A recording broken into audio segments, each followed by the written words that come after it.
கோபம் என்பது வேறு, வெறுப்பு என்பது வேறு, பகை என்பது வேறு. ஆனால் இந்த பகை வருவதற்கு கோபம் தான் காரணமா இருக்கு. ஒரு நாட்டின் இளவரசன் ஒரு குருவியோட விளையாடிட்டு இருக்காரு.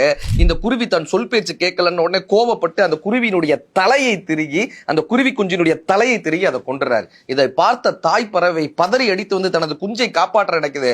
அதனால காப்பாற்ற முடியல. உடனே கோபப்பட்டு அந்த இளவரசனுடைய கண்களை கொத்தி கொத்தி கொத்தி கொத்தி கண்களை பார்வை இழக்க செய்கிறது.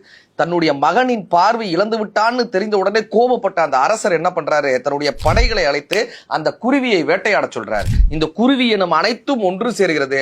அத்தனை சிப்பாய்களின் கண்களையும் சென்று சென்று சென்று சென்று கொத்தி கொண்டே இருக்கிறது. தனது படை பலவீனமாக ஆகிறது என்று தெரிந்த அரசன் அந்த குருவியோடு பேச்சுவார்த்தை நடத்துறார். என்னுடைய மகன் உனது குழந்தையை கொன்று விட்டான், பதிலுக்கு நீ என் மகனினுடைய பார்வையை கொத்திவிட்டாய், அவனுடைய கண்களை கொத்திவிட்டாய், இதற்கும் அதற்கும் சரியானது. ஏன் நாம் இருவரும் நண்பர்களாகி விடலாமே, இனிமே நமக்குள் பிரச்சனை தேவையில்லை, நம்ம நண்பர்களாகிடலாமான்னு இவர் கேட்க அந்த குருவி சொல்கிறது, உனக்கும் எனக்கும் இருப்பது கோபம் அல்ல, வெறுப்பல்ல, பகை.